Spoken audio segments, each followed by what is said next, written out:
আল্লাহর বিধান প্রতিষ্ঠার জন্য, রাসূলের দ্বীন প্রতিষ্ঠা করার জন্য যদি সন্তান এতিম হয়ে যায়, স্ত্রী যদি বিধবা হয়, নিজের বুকের লাল রক্ত দিয়ে কালো বীজকে রঞ্জিত করতে হয়, রাজপথকে রঞ্জিত করতে হয়, কোন জালিমকে ফাঁকা ফিল্ডে গোল দিতে দিব না, কথা বলেন ঠিক কিনা? কোন জালিমের কাছে আমরা মাথা নত করব না, কোন জালিমকে আমরা ছাড় দিব না, কথা বলেন ঠিক কিনা?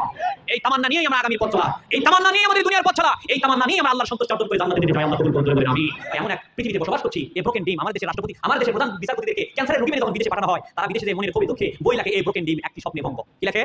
কথা কি বোঝা যাচ্ছে ভাই? নাকি রাগ করতেছেন আপনারা? মন খারাপ করছেন? এইভাবে বিচারকে প্রভাবিত করা হয়, এই অবস্থা যদি চলতে থাকে তাহলে এই জাতি ধ্বংস হয়ে যাবে, কথা বলেন ঠিক কিনা? আল্লাহ তাআলা এই সূরার ভিতরে জবাব দিয়েছেন এইভাবে। এদের ভ্রান্ত কার্যাবলী, কাফের বেঈমানদের ভ্রান্ত কার্যাবলী, এই ভ্রান্ত কার্যাবলীর নিন্দা আল্লাহ তাআলা কোরআন এই আয়াতের ভিতরে বলেছেন। তাদেরকে সতর্ক করেছেন যে তার হট্টারিতা হওয়ার কারণে, করার কারণে আল্লাহ রাব্বুল আলামিন এই আয়াত নাযিল করে ওই কাফের বেঈমান কুরাইশদেরকে লাল কার্ড দেখাইছেন। ধরবেন কি কার্ড? লাল কার্ড। লাল কার্ড কোথায় দেখায় ভাই? বল খেলা, তাই না? কোথায় দেখায়?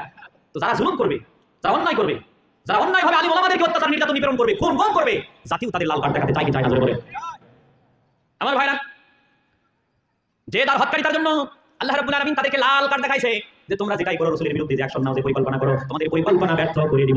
সুবহানাল্লাহ। এই কঠিন পরিস্থিতি, কঠিন পরিবেশ, এই কঠিন পরিবেশে আল্লাহ রাব্বুল আলামিন আমার হাবিবকে শুভ পরিণাম, সুসংবাদ, আগামীতে ইসলাম যে গোটা বিশ্বে আসবে এই সুসংবাদ আল্লাহ তাআলা দিয়েছেন। জালিমদের পতন নিশ্চিত, ইসলামের বিজয় সুনিশ্চিত, কথা বলেন ঠিক কিনা? যুগে যুগে তারা চেষ্টা করেছে, আদম থেকে ফেরাউন নমরুদেরা চেষ্টা করেছে দিনকে মিটায় দেওয়ার জন্য, কিন্তু তারা পারে? বলেন পারেছে? পারে নাই। আল্লাহ রাব্বুল আলামিন এই কথাই কোরআনুল কারীমের ভিতরে সূরা ইউনূসের 10 নম্বর সূরার 13 নম্বর আয়াতে আল্লাহ তাআলা বলেন, ওয়া লাকাদ আহলাকনাল কুরুনা মিন ক্বাবলিকুম লাম্মা যালামু। আর অবশ্যই আমি তোমাদের পূর্বে, মিন ক্বাবলিকুম তোমাদের পূর্বে বহু প্রজন্মকে ধ্বংস করেছি, বহু প্রজন্মকে আমি দুনিয়া থেকে ধার ধাক্কা দিয়ে জাহান্নামে পৌঁছা দিয়েছি।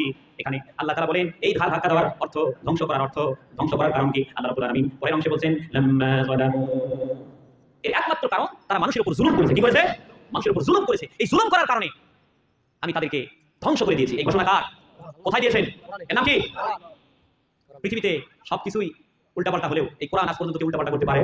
ভুল করতে, পরিবর্তন করতে পারবে বুঝি নাকি? পারবে? আল্লাহু আকবার বলেন, আল্লাহু আকবার বলেন। আমার ভাইরা, আল্লাহ রাব্বুল আলামিন কোরআনুল কারীমের ভিতরে বলছেন এই জুলুম করেছিল তারা কি অবস্থা? একটু সামনের দিকে চলি। ওয়াজাআতুহুম রুসুলুহুম বিল বাইয়িনাত,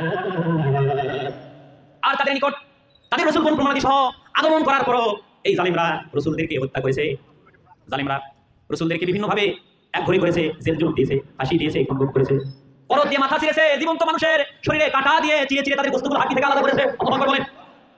আল্লাহ রাব্বুল আলামিন তাই বলছেন রাসূল সত্য দিন আনার পরেও এই জালিমরা ঈমান আনেনি, ওয়া মা কানু লিয়ুমিনু, এই জালিমরা ঈমান আনেনি, এই জালিমরা ঈমান আনেনি। সত্য দিন আসার পরেও, প্রমাণ আসার পরেও এরা ঈমান আনেনি। আর এই ঈমান না আনার কারণ তাদের হটকারিতা, তাদের নেতৃত্ব ক্ষমতার মসনদ চলে যাবে, এই কারণে তারা সত্য স্বীকার করেনি। কথা বলেন ঠিক কিনা?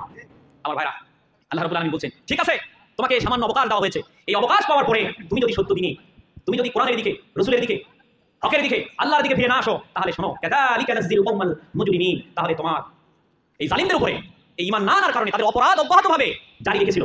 অপরাধ তারা করেই যাচ্ছিল, নো চিন্তা দুর্বুদ্ধি, জগৎকে তারা তুচ্ছ তাচ্ছিল্য করে, সত্যকে তুচ্ছ তাচ্ছিল্য করে তারা নিজেরা অপকর্ম করে গেছে। আর এই কারণে, এই অপরাধগুলো করার কারণে আমি আল্লাহ মুজরিমিন, এই অপরাধীদেরকে আমি শাস্তির ব্যবস্থা করি, কঠিন শাস্তির ব্যবস্থা করি।